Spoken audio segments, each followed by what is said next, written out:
What's good, YouTubers and YouTubettes? This is JBsports back again with another one. We're 2 days out before history being made in the sport of boxing. We will be crowning the first ever undisputed super middleweight champion.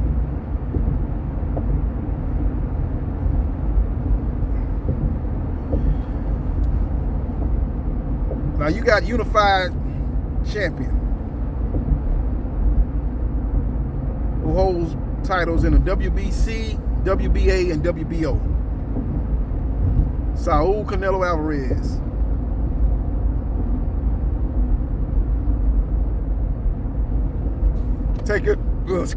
Taking on solo titleists in IBF, Caleb Sweet Hands Plants.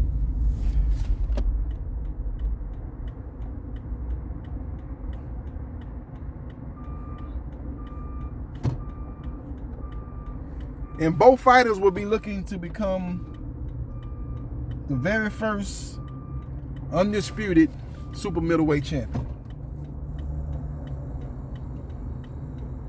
Yes, indeed, history in the making going down this Saturday night.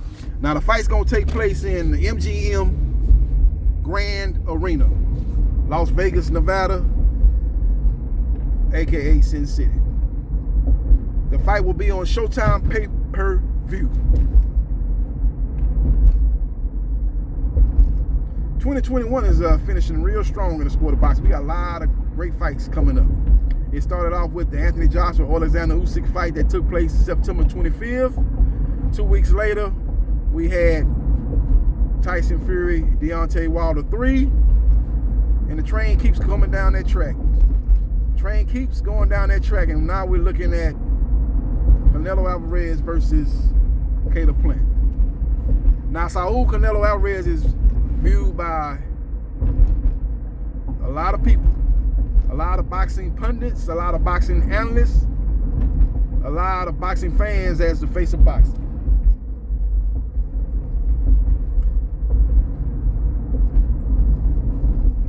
Now, y'all remember the saying, I'm gonna take a trip down memory lane. I'm gonna steal that phrase and I'm gonna just change that phrase up just a little bit. We're gonna take a trip down boxing history lane. And we're gonna go to when they had the black and white TV sets. And we're gonna talk about the faces of boxing.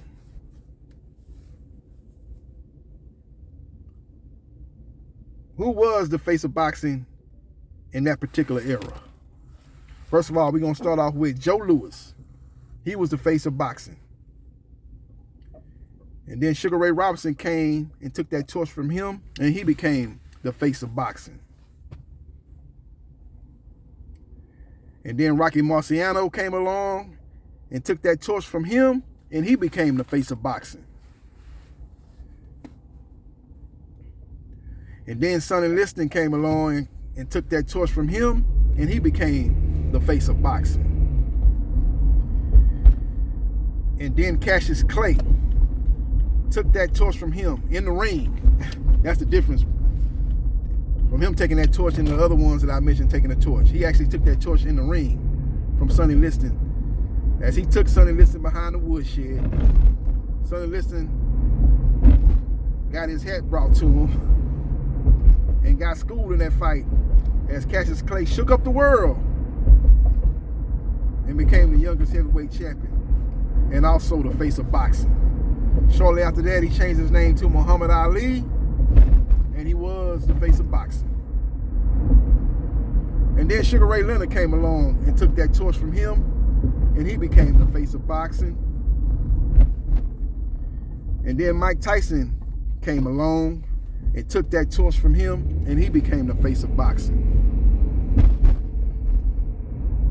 And then Oscar De La Hoya came along, and then he became the face of boxing. And then Floyd Mayweather Jr. did like Cassius Clay did. Took that torch from Oscar De La Hoya when he beat him in the ring. in a very competitive but clear decision win, as Floyd Mayweather Jr. showed off his defensive skills, showed off his defensive wizardry, and outboxed Oscar De La Hoya, and he became the face of boxing. And then Saul Canelo Alvarez got beat decisively. And that's the first time in history of boxing. He actually became the face of boxing off a loss, as he got beat decisively. He got his hat brought to him. He got taken behind the woodshed when he fought Floyd Mayweather Jr. But nevertheless, he became the face of boxing. And now as we sit here today, the question I'm going to ask you guys in this video, at the end of this year, we're talking about the end of December, will Canelo Alvarez still be the face of boxing? I know a lot of people saying, wait a minute, JB Sports, why are you asking, is he going to be the face of boxing? Of course he's going to be the face of boxing. Who's going to surpass him? Could it be AJ, where he's coming off a loss? Could it be Gervonta Tank Davis? Now, there's nobody in those lower weight classes going to generate those type of pay-per-view buys to surpass Canelo Alvarez. As great as Gervonta Tank Davis is, and he is a great fighter, knockout artist, he's fighting in those lower weights. And it's just a cap on how many pay-per-view buys he can do. He's fighting until he move up. Now, he says one day he hopes to become a champion in the welterweight division. And that's where he's going to have to be if he wants to do big numbers in the pay-per-view market, in my opinion.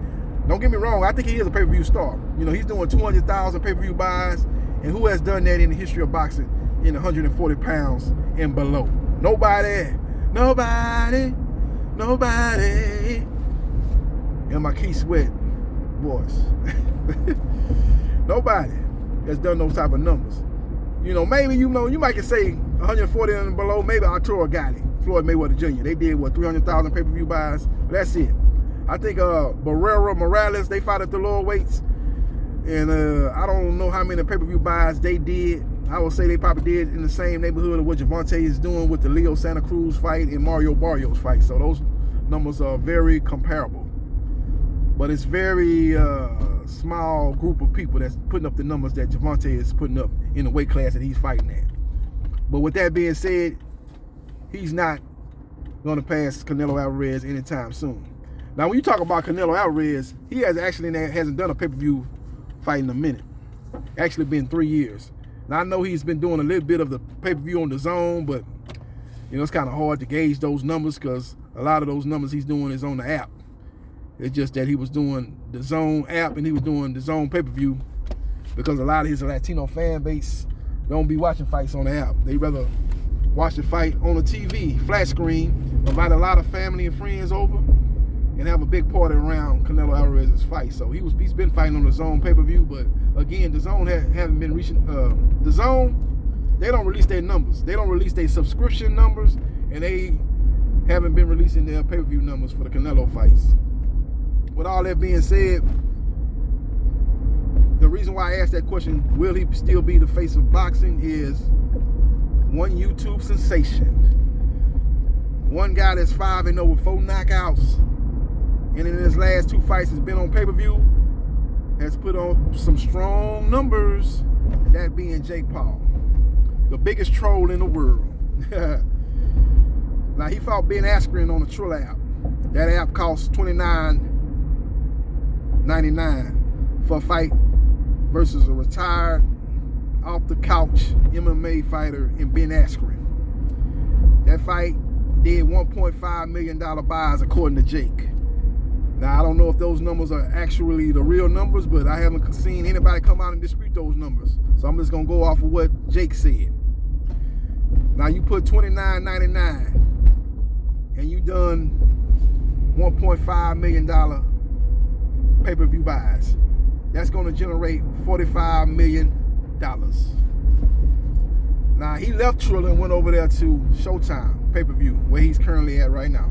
That was recently. He signed I believe, a 3-fight deal with Steven Espinoza and Showtime. And he had a fight with Tyron Woodley, who's a retired UFC fighter, but unlike Ben Askren, he wasn't coming off the couch. He actually was a guy that came into the fight in decent shape. He hadn't been out the ring in in the longest period of time as Ben Askren did. If that's the case, he didn't let himself go since he had been a retired UFC fighter. He came in the fight in tremendous shape, and that fight did 500,000 pay-per-view buys. And at $59.95 for the pay-per-view price, that fight generated $30 million. In comparison to Canelo Alvarez's last 2 pay-per-view fights that were on HBO. The first Triple G fight did 1.3 million pay-per-view buys at $84.99 a pop. And the second fight did 1.1 million pay-per-view buys at $84.99 a pop. So the first fight generated $110 million. The second fight generated $93 million. But again, that was 3 years ago. Over 3 years ago when we talking about the second fight, and over 4 years ago when we talking about the first fight. So let's see what Canelo Alvarez does in this climate. When you got a lot of digital streaming, you got a lot of illegal streaming. Let's see what he does. He's fighting, 3 weeks before the holidays starts with Thanksgiving? Let's see. Jake Paul gonna be fighting basically a week before Christmas, December 18th, when he takes on Tyson Fury's little brother, Tommy Fury, who's 7-0. But just like Jake Paul is a boxing novice, a boxing neophyte, doesn't have a lot of experience. So those guys are on the same level. Jake Paul is one of the best trolls in the world. One of the best trash talkers in boxing. He's going to sell the hell out of that fight. I believe Tommy Fury's daddy said that if he loses to Jake Paul, that he's going to take his last name away from him. And Jake Paul has seized on that and basically wants to put up a $500,000 bet that if he beats Tommy Fury, then Tommy Fury will have to legally change his name from Tommy Fury to Tommy Fumbles. If Tommy wins, then he gets an extra $500,000 onto his purse. So we will see what happens, and we will see what transpires. But when you talk about the faces of boxing and the history of the sport of boxing, we're going to go back to the black and white. It don't matter if you're black or white. Oh, Michael Jackson. But we're going to go to the black and white TV sets. And we're going to talk about the first ever face of boxing. And that was Joe Louis. He was the face of boxing. And that torch was taken from him by Sugar Ray Robinson. And he became the face of boxing. And that torch was taken away from him by Rocky Marciano. And he became the face of boxing. And that torch was taken from him by Sonny Liston. And he was the face of boxing. And then that torch was taken away from him by Cassius Clay. And Cassius Clay took that torch away from him in the ring as he schooled, dominated, and shook up the world. I shook up the world. I'm a bad man. As he made Sonny Liston wave that white flag and he quit on his stool and he became the face of boxing. Shortly after that, he changed his name to Muhammad Ali and he was the face of boxing. And after that,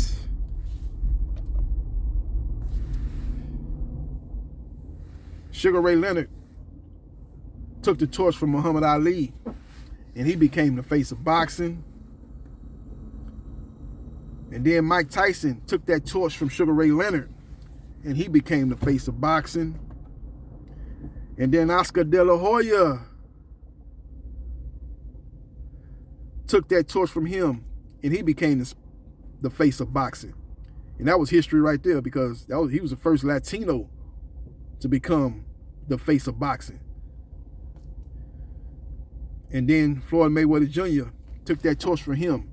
And just like Cassius Clay, he took that torch from him in the ring as he defeated Oscar De La Hoya in a competitive but clear decision win for Floyd Mayweather Jr.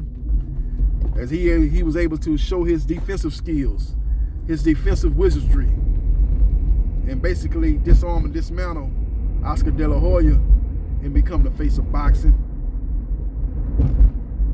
And then Saul Canelo Alvarez took that torch from him But he took that torch from him in a loss, as he was basically taken behind the woodshed.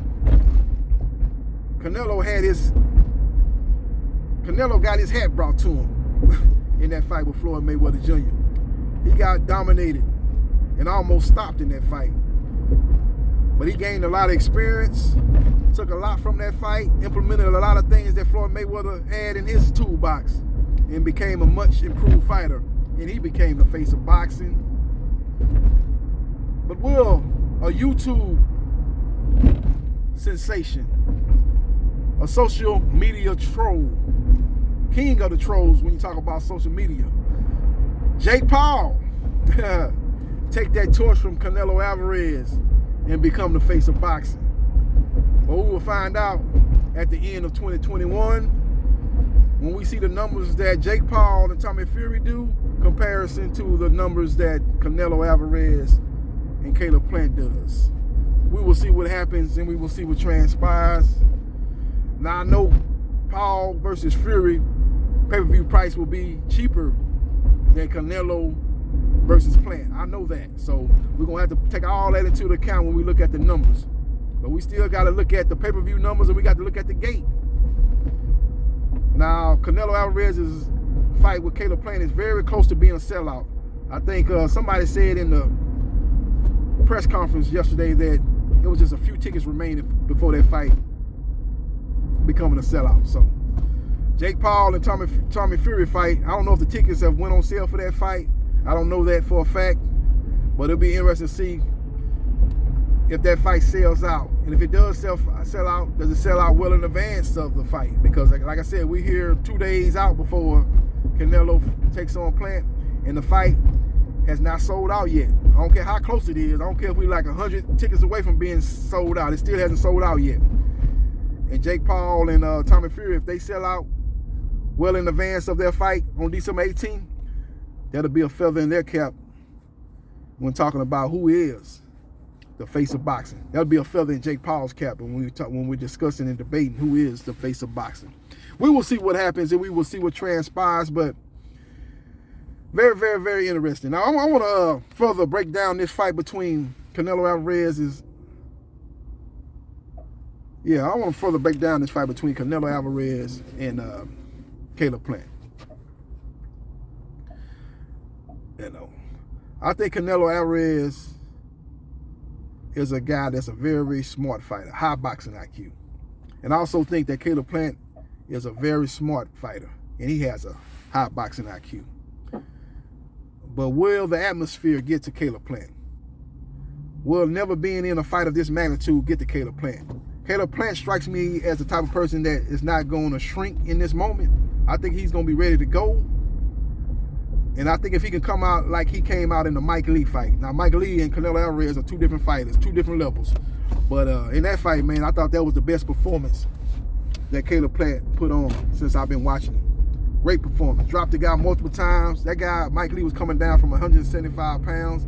The trash talking in the lead up to that fight was epic. Both guys talked a great game. And bottom line was Caleb Plant produced in the ring. Mike Lee didn't. If that Caleb Plant comes out against Canelo Alvarez, we got a great fight on our hands Saturday night, ladies and gentlemen. But the problem is I haven't seen that Caleb Plant in his last couple of fights since that. You know, he fought a couple of guys, Caleb Truax and some other guy. I can't remember, Fungoons, whatever guy's name was. Both of those fights was in his hometown, in home state of Tennessee. And you know, he got the job done, but in my opinion, those were C-level performances by Caleb Plant. Now, if he can step up to the plate and fight like he fought against Mike Lee and fought like he fought against Jose Ukatake, we got a great fight on our hands Saturday night, ladies and gentlemen. So we will see what happens and we will see what transpires. He's definitely got to use the jab to make Canelo Alvarez's reset. He's got to be right in front of Canelo Alvarez. Do not back down from Canelo Alvarez. Basically be right there in front of him and let your hands go. You believe you have a speed advantage, and you got to showcase that.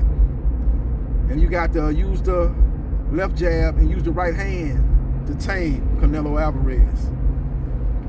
In the first half of the fight, that's got to be your game plan. Now when we get toward the second half of the fight, that's when you got to use movement Educated movement, not Adriano Lara movement, who turned off 2 of the 3 judges, and that's one of the reasons why he did not get the win over Canelo Alvarez. You got to use educated movement. You got to move with a point to your movement. You know, if you're trying to cut the ring off, you got to move to your right. If you're trying to cut your ring off to the left, you got to move to your left. You see what I'm saying? It's got to be educated movement. It's got to be movement with a purpose, is what I'm trying to say. Caleb Plant throws more punches per round than Canelo Alvarez. And that's going to be an interesting dynamic in this fight. But Canelo Alvarez is a guy that does not throw a lot of punches per round. But he hasn't had a need to, because his power makes his opponents gun shy. And then he can pretty much fight at the pace that he likes to fight at, and dictate the pace of the fight, and control the pace of the fight. So that's going to be a real interesting dynamic in this fight. If you see Caleb Plant throwing a lot of punches, and pretty much similar to his past fights, then that's a good thing for Caleb Plant. But if you see a huge drop-off, or a dramatic drop-off in his punch output in this fight with Canelo Alvarez, that's bad news for Caleb Plant and good news for Canelo Alvarez. So we will see what happens. We will see what transpires. Canelo will be looking to cut the ring off. Canelo Alvarez is one of the best ring cut-off, aggressive, come-forward fighters in boxing today. Does a great job of cutting the ring off. People talk about he got slow feet. You know, he don't have the fastest of feet. I say that, but his footwork is fundamentally sound. His footwork reminds me of Errol Spence Jr.'s footwork. Now, Errol Spence Jr. has faster feet, but he doesn't have fast feet like Terrence Crawford. Terrence Crawford has great footwork, great feet. Better footwork than Errol Spence Jr. But if those two guys ever get in the ring with each other, I don't think it's going to be a big deal, because, like I said, Errol Spence Jr. footwork is so fundamentally sound that I think he'll negate Terrence Bud Crawford's advantage as far as having better footwork. Not to say he's going to win a fight. I'm just saying that when you fundamentally sound, they can kind of combat somebody that has better footwork, that has quicker feet than you. So we will see what happens, and we will see what transpires. But Caleb Plant, again, he has the footwork advantage. He has the quicker feet. But Canelo Alvarez's feet are fundamentally sound. Canelo Alvarez has great upper body movement. Kind of like the super middleweight version of Tyson Fury. Great upper body movement. Both fighters have fast twitch muscles. I will give Caleb Plant the slight edge in hand speed, but it's nothing like drastic. I won't say it's like Grand Canyon speed advantage for Caleb Plant, for the lack of a better word.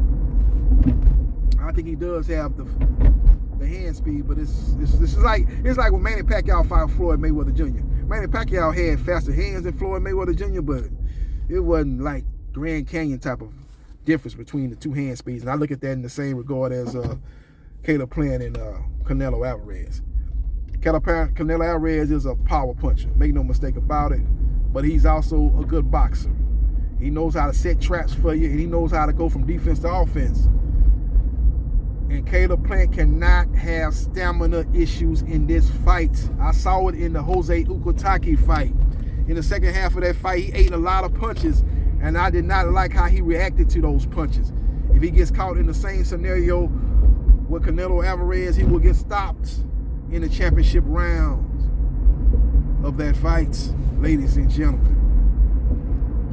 And the championship rounds are 10, 11, and 12. Now, in my prediction video, I predicted that Canelo Alvarez will stop Caleb Plant in the 11th round and become the first ever undisputed super middleweight champion. So we will see what happens, and we will see what transpires. But very, very interesting matchup. Very, very interesting matchup. Canelo Alvarez has a great chin, too. Great beard. Can take a punch. Now I do believe that Caleb Plant power is underrated. He dropped Jose Ukutaki twice in that fight. And Jose Ukutaki went into that fight as a guy that was known to have a great chin. He didn't come into that fight as a chinny fighter. And he dropped him twice. So that let me know that Caleb Plant got underrated power. And he's a naturally bigger guy at 168 pounds. I say that for the fact that I think Canelo actually is fighting in his right weight class for a change. I think he was draining himself to make 160 to 154 pounds, and I think that played a part in his stamina issues and his power issues. Now that he's fighting at 168 pounds, he's fighting at his natural weight. But I think actually Caleb Plant started off at 178 pounds in the amateurs. So in my opinion, I don't think he's draining himself. I think he's making the weight comfortably, but I think his natural weight actually is probably light heavyweight. Small light heavyweight at that, but light heavyweight. So we will see what happens, and we will see what transpires, but Caleb Plant must control distance in the second half of the fight. In the first half of that fight, he's got to be right in front of Canelo Alvarez, and he's got to get Canelo Alvarez's respect. Because if he don't, Canelo Alvarez will push forward, and Canelo Alvarez will start loading up on his shots, not fearing what's coming back. And Canelo Alvarez is a guy with very good head movement. He knows how to duck punches. He knows how to roll punches. So he knows how to take steam off those punches. So even when you're landing, you're not landing flush. He does a good job of that. So Caleb Plant must, when he land, make it count. Land flush and do damage and get Canelo Alvarez's respect. Make Canelo Alvarez not be so anxious to come through that front door unannounced. Understanding that if he does, that I got a 12-gauge shotgun on the other end of that door, and I'm going to be putting a bullet in your ass. So we will see what happens, and we will see what transpires. Let me know your thoughts about Canelo Alvarez and Jake Paul. Who will do the best in pay-per-view sales in their fights that's happening next? Let me know your thoughts about Caleb Plant versus Canelo Alvarez, and who you like in that fight, and what you think both fighters will do to come out victorious in that fight. Let me know your thoughts, and subscribe to JB Sports, the man, the myth, the legend, and I holla.